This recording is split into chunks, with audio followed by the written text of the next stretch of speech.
Bonjour. Alors, on se présente. Je vous présente Gunther. Bonjour, Gunther.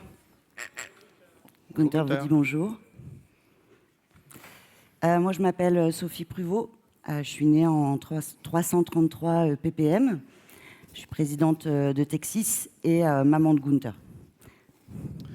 Et moi, je suis Olivier Duquesne. Au début de cette histoire, je suis un ops chez Texis et je suis né en 335 ppm. Barbara Pastour dirait que je suis un chasseur de mammouth. On est venu ici vous expliquer comment nous avons réussi à échouer à convaincre avec un serious game.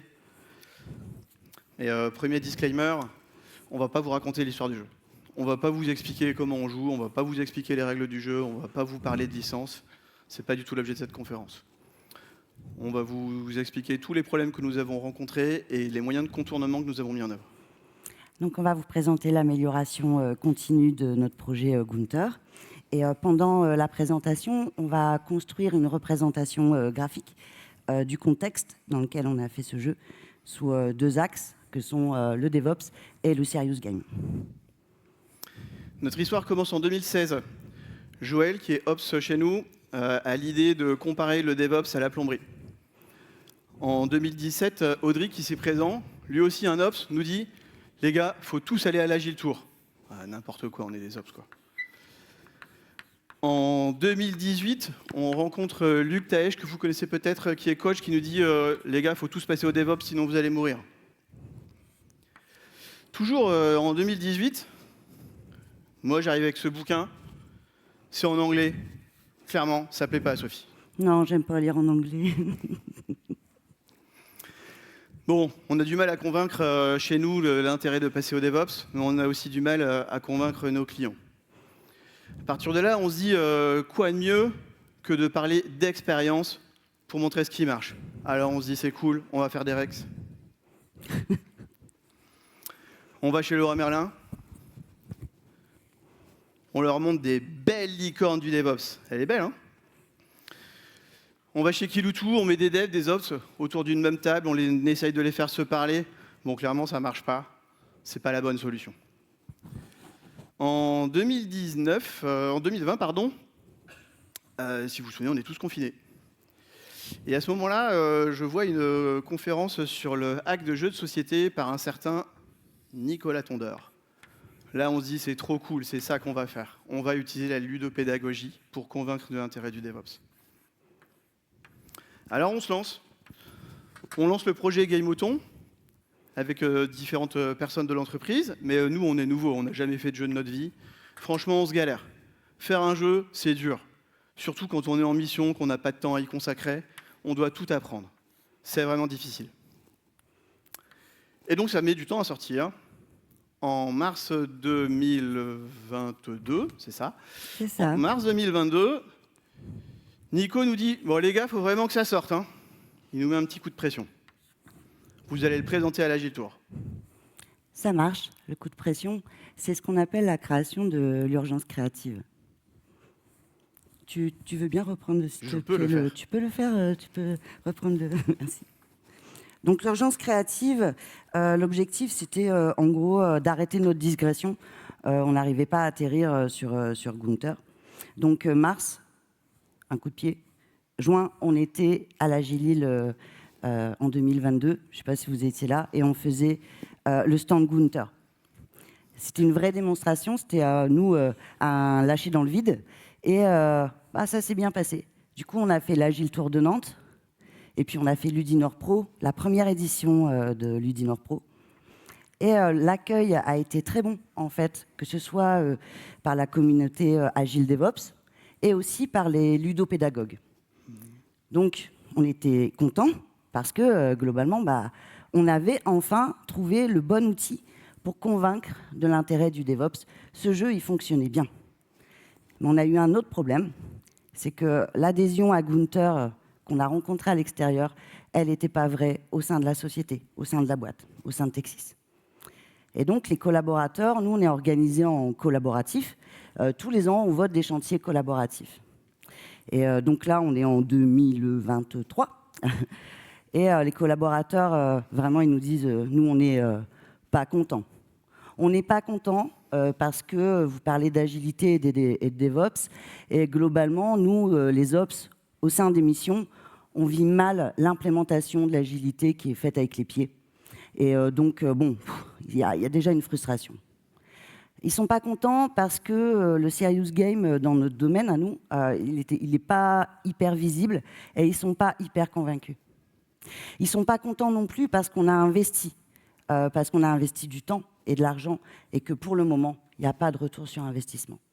Donc en gros, Gunther, il est mis en ballottage des chantiers collaboratifs et il passe le rattrapage. Il passe le rattrapage à 3 conditions. 1, vous le finissez. Et oui, en fait, il y a 4 épreuves dans Gunther, et il manquait la dernière. Vous le finissez, mais sans investissement supplémentaire. Waouh. OK. Et puis, vous allez aller chercher du retour sur investissement. Vous allez le commercialiser aussi. OK. Donc là, on est en 2024, et on réussit à finir Gunther, que serait une licorne sans sa corne. Donc la dernière épreuve, c'est la corne, et ça, c'est fait. Et on lance la commercialisation des ateliers Gunther. Et ça marche. Ça marche d'abord auprès des écoles. Donc, grâce au soutien d'un collaborateur, à la promotion, un ambassadeur, Esteban, qui est juste là, on va intégrer les ateliers Gunther dans le parcours pédagogique des ingénieurs de l'ensemble Baudimont à Arras. Et puis, ça le fait aussi au CESI d'Arras. En fait, donc, en gros, les écoles intégrer Gunther dans leur programme, c'est OK. Mais on a un problème, c'est qu'ils n'ont pas de sous, les écoles. Donc du coup, c'est pas rentable. Voilà. En entreprise, là, on se dit, bon, là, il y a plus de sous, quoi. En entreprise, quand on fait les démos, etc., c'est « ouais, c'est super » et tout. Donc, en gros, il y a un effet « waouh ». Ils disent « c'est vraiment génial », mais on ne le vend pas. « Ah, c'est pas un budget prioritaire. Ah bah ouais, mais non. » Donc là, on est en 2024. Et si on fait une synthèse caricaturale de ce qu'on rencontre en entreprise, c'est ça. Il y a un mur. En fait, le mur, d'un côté du mur, on a les devs, les ops, qui sont convaincus, clairement convaincus par l'agilité et le DevOps. Ils sont formés, ils ont compris, hein. Il n'y a pas de problème. Mais ils sont complètement désabusés. Il y a une frustration. Oh, encore un atelier agile. En fait, au quotidien, moi, je ne vis pas la vraie agilité. Donc, j'en ai marre, en fait. Et puis, ils sont vus par l'autre côté du mur, hein, qui est représenté par c'est la direction, on va dire. Ils sont vus comme des hippies. Et de l'autre côté du mur, bon, l'agilité, ça se fait de haut en bas, voilà. Et on est des gars sérieux, on ne joue pas trop au travail. On est des chefs de projet. On est des chefs de projet aussi. Donc, le serious gaming, on va dire que c'est pas forcément... on n'a pas rencontré une adhésion de fou auprès des directions opérationnelles infra-prod. OK. Voilà. Il y en a d'un côté, c'est des hippies, de l'autre côté, c'est des tyrans en command and control. Bon, voilà le constat. Voilà les problèmes qu'on a rencontrés. On est en 2025 et c'est pas un scoop, on vit une tension économique dans notre domaine. Et là, on a ce problème-là du mur. On dit, bon, on a une tension. Bon, en fait, ça crée 2 opportunités. La première opportunité, c'est comme on a d'intercontrat, en fait, on va valoriser cet intercontrat par l'implication des collaborateurs volontaires dans Gunther. Donc, d'un coup, il y a une équipe d'ambassadeurs et d'animateurs qui se crée. Le jeu est un peu révisé en termes de forme, on crée des nouveaux plateaux, etc. Donc ça valorise l'intercontrat, ça apporte du sens aussi aux collabs qui sont intéressés. La deuxième opportunité, c'est pour le commerce. En fait, je ne sais pas si vous... Enfin, il y a des commerciaux dans la salle. Mais globalement, quand on passe un coup de fil en ce moment, c'est « Bonjour, voilà, je représente une ESN, on fait de l'infra, ça vous intéresse de bip, bip ?» Voilà. Il se fait raccrocher au nez. Par contre, quand on fait « Bonjour, ça vous intéresse de transformer vos équipes IT en licorne ?» C'est un bon capteur d'attention. Ils sont très curieux. Donc, Gunther est devenu un cochon de Troie. il nous sert à développer de nouvelles relations avec nos clients. Là, on est en 2025, ok, on en est là. Et on va vous partager avec Olivier les constats qui sont relatifs à nos points de vue, notre expérience, d'accord. On ne détient pas la vérité, on a ce cadre de vision-là. Et en prenant un peu de recul, qu'est-ce qui s'est passé au niveau du contexte ludopédagogie DevOps?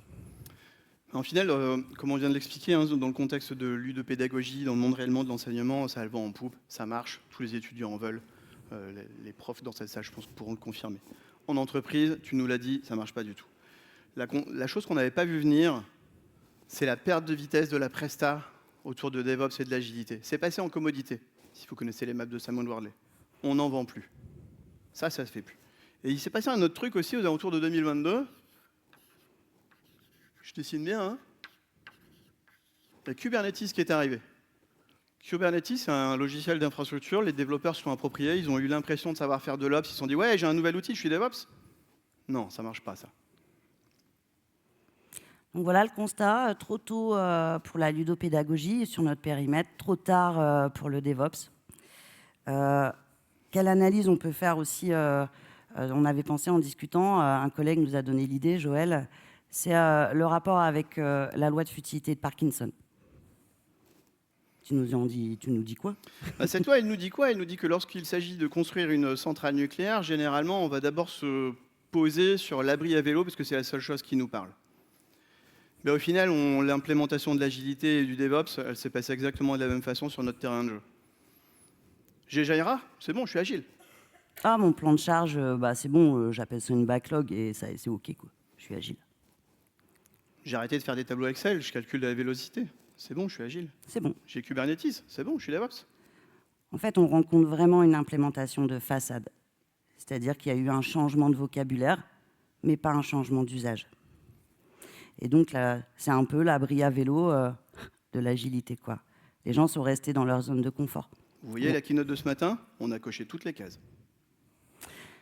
Allez, on prend encore un pas de recul pour comprendre pourquoi. C'est quoi le problème?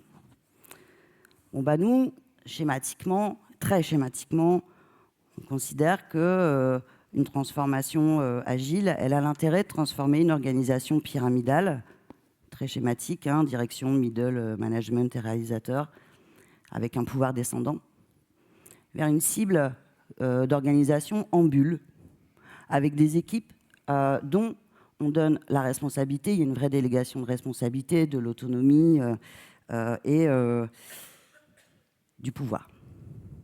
Ce pouvoir-là, il est partagé, vous voyez, dans les cercles. Voilà. Mais ce qui est sûr, c'est qu'il est partagé. On est convaincu qu'un des freins essentiels qu'on a rencontrés, c'est le refus du partage de pouvoir. Il n'y a pas eu de transfert de pouvoir. Donc du coup, un peu condamné au changement de façade. Si le fond n'est pas respecté, voilà. Bon, qu'est-ce qu'on fait du coup on arrête ou quoi? On s'est posé la question. Vous pensez bien que si on est ici, c'est qu'on n'a pas arrêté. En fait, on s'est trouvé une solution relativement simple. Si on n'arrive pas à convaincre les personnes avec qui on travaille, si on n'arrive pas à convaincre nos collègues, nos clients, on peut faire la même analogie qu'au début du siècle, lorsqu'on a expliqué qu'il fallait se laver les mains pour ne pas tomber malade. Mais en fait, on va aller convaincre nos futurs collègues. On va changer de cadre. On va proposer Gunther dans les différents établissements, comme on a pu en parler. Et ça marche bien. Et puis moi, je ne veux pas lâcher l'affaire avec les directions et le middle management. Parce que je crois encore à la transformation des esprits. Et on a remarqué quelque chose, c'est qu'au-delà d'être un outil pour convaincre de l'intérêt du DevOps et de l'agilité, Gunther est un révélateur des défauts d'implémentation. Et donc, on va utiliser aussi Gunther pour corriger les défauts d'implémentation. Tenter, en tout cas, participer à la correction des implémentations. Parce que notre objectif, c'est ça. C'est agilité, great again. Restons éveillés. Avec quoi on souhaiterait que vous repartiez?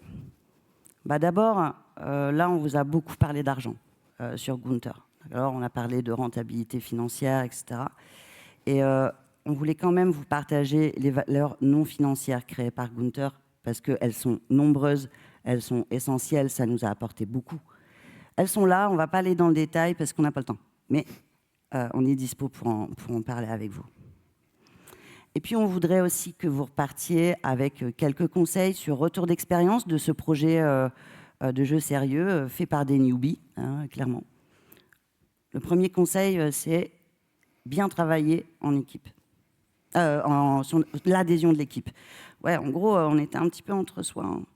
Et quand la levée de bouclier des collaborateurs de la boîte, c'est aussi parce qu'il y a eu un manque de communication, d'intégration, d'interaction. Le second conseil, c'est de prévoir des sessions plus longues. On vous l'a dit tout à l'heure, on était sur des petites sessions, il nous fallait plus de la moitié de la journée pour se souvenir de ce qu'on avait fait la fois précédente. Si on cumule toutes ces sessions de travail, clairement, ça va beaucoup plus vite pour délivrer de la valeur.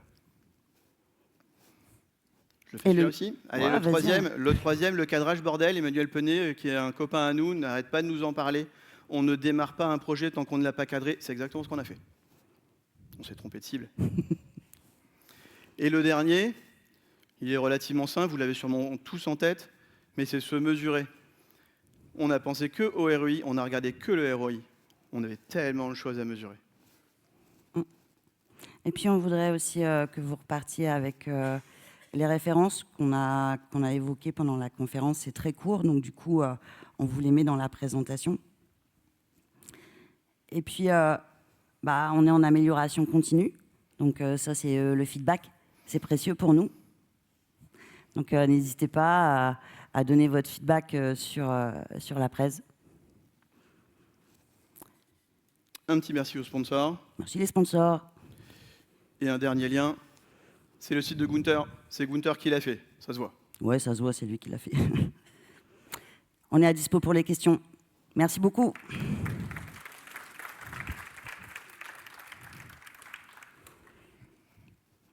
Est-ce que vous avez quelques questions ou pas? On va manger. Faim. Allez, on va manger. Et puis, on est dispo, on est repérable. Merci. Bon appétit. Merci à tous.